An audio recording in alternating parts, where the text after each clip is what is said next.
अगर हम ब्रिटेन के कॉन्स्टिट्यूशन को देखें तो वह एक अनरिटन कॉन्स्टिट्यूशन है, वह कॉमन लॉ से भी कॉन्स्टिट्यूशनल अमेंडमेंट किया जा सकता है।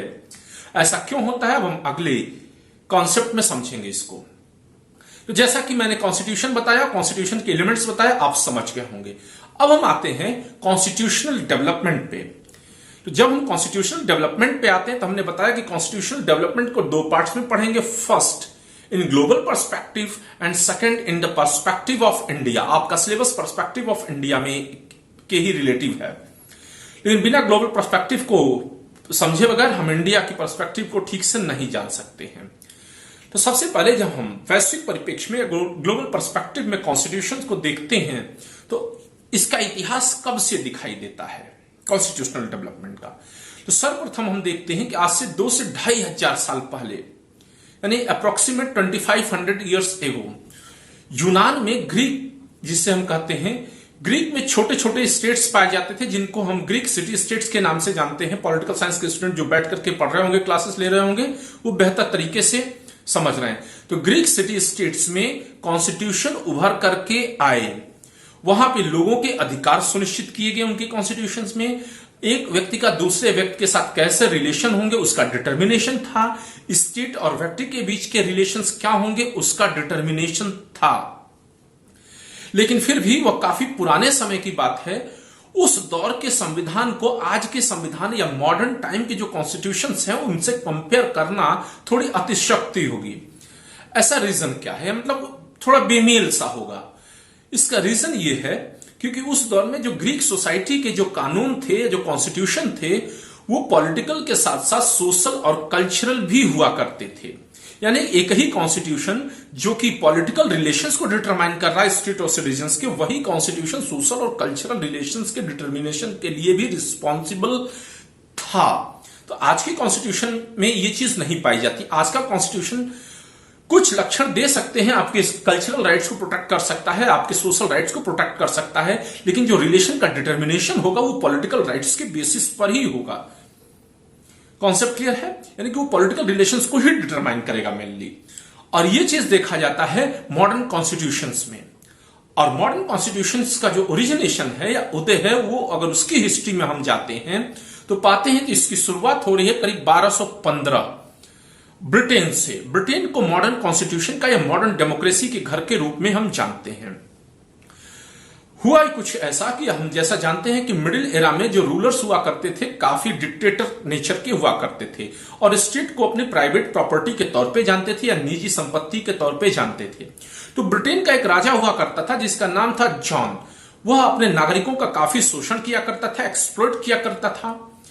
अंत में वहां के जो सिटीजन्स है या जो सब्जेक्ट्स हैं उसके स्टेट के, इंग्लैंड के, उन लोगों ने राजा के खिलाफ विद्रोह कर दिया। क्यों विद्रोह कर दिया? कि हमेशा कोई ना कोई राजा एक्सप्लोटेटिव कानून बनाया करता था, केवल नागरिकों पर ड्यूटी इंपोज करता था और बार बार उनसे वसूली करता था किसी ना किसी बहाने, राष्ट्रवाद के नाम पर, राष्ट्रीय हित के नाम पर, नेशनल इंटरेस्ट के नाम पर। आजकल भी ऐसा ही हो रहा है।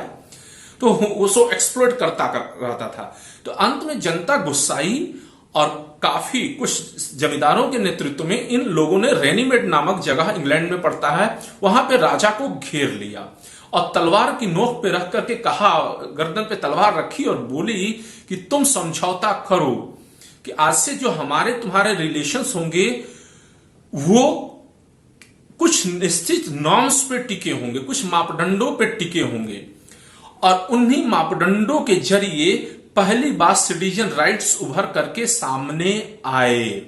और यहीं पर वही जो डॉक्यूमेंट तय हुआ, जो कि कॉन्ट्रैक्ट हुआ राजा के बीच, रूलर्स और उसके सिटीजन्स के बीच, वो पहला कॉन्स्टिट्यूशन का ड्राफ्ट हम कह सकते हैं, जहां पे ह्यूमन राइट्स के लिए थोड़ी जगह थी। और फिर आगे चल करके इंग्लैंड में धीरे धीरे 1689 बिल ऑफ राइट्स आया। बीच में भी परिवर्तन होते रहे।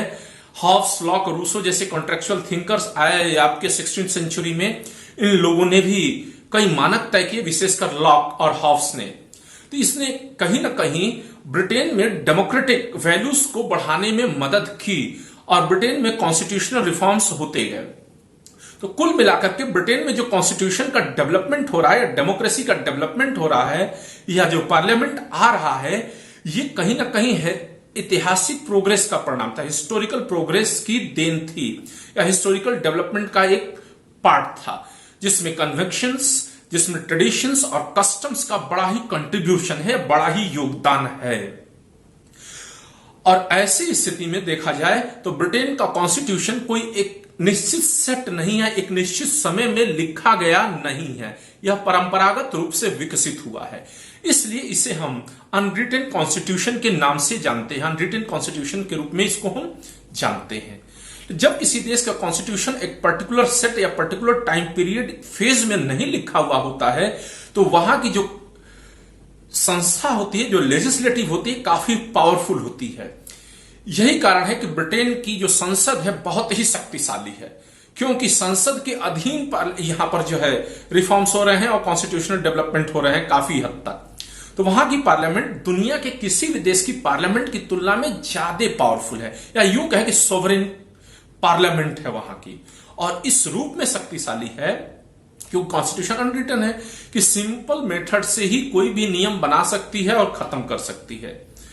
एक पॉलिटिकल साइंस के वहां के इंटेलेक्चुअल हैं, उन्होंने तो यहां तक कह दिया है कि ब्रिटेन की संसद या ब्रिटिश पार्लियामेंट इतनी पावरफुल है कि वो किसी स्त्री को पुरुष बनाने के सिवा या किसी पुरुष को स्त्री बनाने के सिवा कोई भी काम कर सकती है कानून बनाकर। मरे हुए को जीवित घोषित कर सकती है, बच्चे को बूढ़ा घोषित कर सकती है तो बूढ़ा माना जाएगा, बूढ़े को बच्चा घोषित कर दी तो बच्चा माना जाएगा। तो सिंपल लैंग्वेज में बता रहा हूं, क्योंकि आप लोग जनरल स्टडीज के स्टूडेंट ज्यादा हैं, बाकी पॉलिटिकल साइंस के स्टूडेंट इस चीज को बारीकी से समझ रहे हैं। तो यह है ब्रिटेन की कॉन्स्टिट्यूशन की स्थिति। तो डेवलपमेंट यहीं से हो रहा है। चूंकि ब्रिटेन ने ही भारत पे शासन किया तो उसका इंपैक्ट इंडिया के कॉन्स्टिट्यूशनल डेवलपमेंट पर भी दिखेगा कि जैसे जैसे ब्रिटेन में रिफॉर्म्स हो रहे हैं, उन रिफॉर्मेशंस को इंडिया में भी इंप्लीमेंट किया जा रहा है, या ब्रिटेन अपने इंटरेस्ट में इंडिया में भी कानून बना रहा है और चेंज कर रहा है, अमेंड कर रहा है या तोड़ रहा है। तो ये तो हुआ ब्रिटेन का कॉन्स्टिट्यूशनल डेवलपमेंट। अब हम आते हैं रिटन कॉन्स्टिट्यूशंस पे। तो ब्रिटेन के अधीन यूनाइटेड स्टेट्स ऑफ अमेरिका था 1776 तक। अगर हम देखें तो 1750 के आसपास ब्रिटेन के खिलाफ अमेरिका के लोगों ने आवाज उठानी चालू कर दी। जॉर्ज वॉशिंगटन के लीडरशिप में, जेफरसन के लीडरशिप में, और अंत में जाकर के 1776 में यूनाइटेड स्टेट्स ऑफ अमेरिका आजाद हुआ या ब्रिटेन के चंगुल से बाहर आया। तो जैसे यूनाइटेड स्टेट्स ऑफ अमेरिका आजाद हो रहा है, इन लोगों ने तय किया कि हम लोगों का अपना एक कॉन्स्टिट्यूशन होना चाहिए। सिंपल भाषा में बता रहे हैं, आर्टिकल 1 में उसे कॉन्स्टिट्यूशन का नेचर हम बहुत बेहतर तरीके से पढ़ेंगे जब इंडिया के कॉन्स्टिट्यूशन का आर्टिकल 1 पढ़ेंगे तो बनना चाहिए। और इन सभी लोगों ने आपस में बैठ करके, वहां करीब 13 राज्य थे, सब लोग एक साथ बैठ रहे हैं और उसके बाद कॉन्स्टिट्यूशन का निर्माण हो रहा है। उसमें सिटीजन्स के राइट को बहुत ही स्पष्टता से जिक्र किया गया। ऐसा इसलिए था क्योंकि गुलामी से निकला हुआ देश था, तो जो देश गुलामी से निकलेगा वहां कहीं ना कहीं नागरिकों के अधिकारों या सिटीजन राइट्स को काफी ज्यादा बल दिया जाएगा, ताकि स्टेट शोषण ना करने पाए सिटीजन्स का, कॉन्स्टिट्यूशन के नाम पे या स्टेट पावर के नाम पे या स्टेट सोवरेनिटी के नाम पे, राज्य अपनी संप्रभुता के नाम पे नागरिकों का शोषण ना करने पाए। संप्रभुता क्या होता है, प्रिम्बल में हम इसको देखेंगे, पढ़ेंगे। तो ये चीजें शक्ति के आधार पे, तो नागरिकों के अधिकारों को काफी प्रोटेक्ट किया गया। और वहां का कॉन्स्टिट्यूशन चूंकि एक निश्चित समय में बना, या यूं कहते कि 1789 में बन करके तैयार हो गया, तो ऐसी स्थिति में वहां का कॉन्स्टिट्यूशन काफी रिजिड है, एक टाइम फ्रेम में बना है। और वहां कॉन्स्टिट्यूशन के बनने के बाद वहां की पार्लियामेंटारी या वहां की कांग्रेस आ रही है। हालांकि वहां पर पार्लियामेंट्री सिस्टम नहीं पाया जाता है, अध्यक्षात्मक प्रेसिडेंशियल सिस्टम पाया जाता है, फिर भी सिंपल सेंस में समझ लें कि वहां की जो पार्लियामेंट लेजिस्लेटिव विंग आ रही है, कॉन्स्टिट्यूशन बनने के बाद आ रही है, तो वहां की लेजिस्लेटिव विंग जो है वो पावर कॉन्स्टिट्यूशन से अचीव कर रही है या हासिल कर रही है। तो ऐसे सिचुएशन में अमेरिका का कॉन्स्टिट्यूशन दुनिया का सबसे ज्यादा रिजिड कॉन्स्टिट्यूशन है, सबसे ज्यादा शक्तिशाली संविधान है, और सबसे पहले लिखित संविधान भी वही है। तो इस प्रकार से दो तरीके के संविधानों का विकास हुआ, एक इतिहास, परंपरा, कन्विक्शंस, ट्रेडिशंस एंड कस्टम्स पे आधारित ब्रिटेन का कॉन्स्टिट्यूशन जो कि काफी फ्लेक्सिबल है और पार्लियामेंट कॉन्स्टिट्यूशन से ज्यादा पावरफुल है, और दूसरा कॉन्स्टिट्यूशन है जो एक निश्चित टाइम फ्रेम पर लिखा गया, that is the constitution of the United states